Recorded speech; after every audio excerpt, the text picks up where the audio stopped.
Born amidst the country in turmoil, to a people who were being persecuted under a law that demanded his death, Moses did not have the easiest start in life.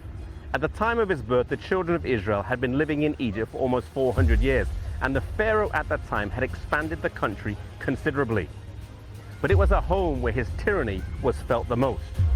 He decreed that all Hebrew boys needed to be thrown into the river and killed. This was to prevent their continued growth and potential feared dominance.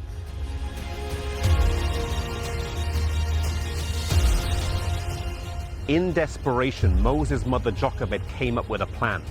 Weaving a basket of reeds, she made it waterproof and then put her baby inside and hid the basket in the reeds of the river. The Bible records that Pharaoh's daughter, believed to be Hatshepsut, came down to the river one day to bathe and saw the basket in the reeds. And upon finding a baby inside, she was so touched that a mother would go to such lengths to protect her child that she decided to adopt him. Miriam, watching from a distance, offered to find a nurse for the baby and promptly called her mother. The princess asked Jochebed to look after the baby until he was old enough to come and live in the palace as her son.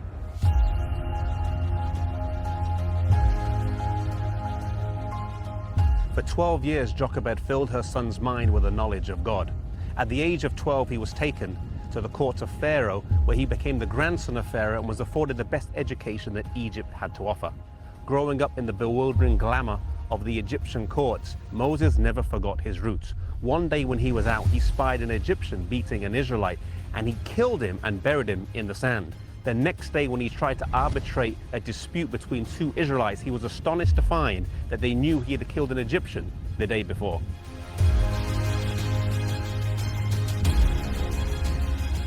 Moses now has to flee, and he heads out to the Midian desert, located in modern-day Saudi Arabia, where he tends sheep for 40 years.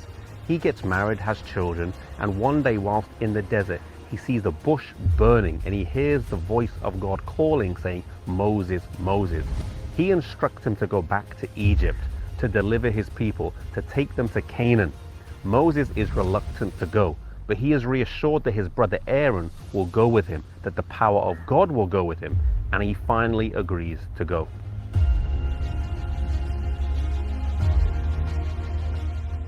Entering Egypt with Aaron at his side, Moses stood before Pharaoh and said, "Let my people go." His request was angrily refused, as Pharaoh challenged him and God, saying, "Who is God that I should obey him?"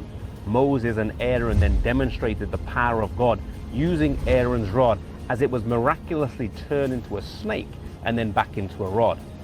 Still, Pharaoh was unimpressed and refused to release his slaves. It was then that God began to rain down plagues on Egypt, but Pharaoh stubbornly refused to yield.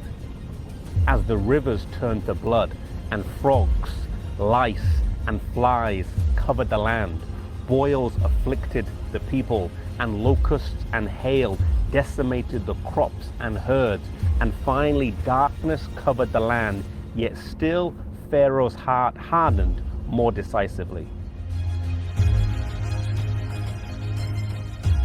Moses was a man who had a great foundation in life with his mother's education, who then learned in the courts of Pharaoh for nearly 30 years, where he was trained to lead military campaigns.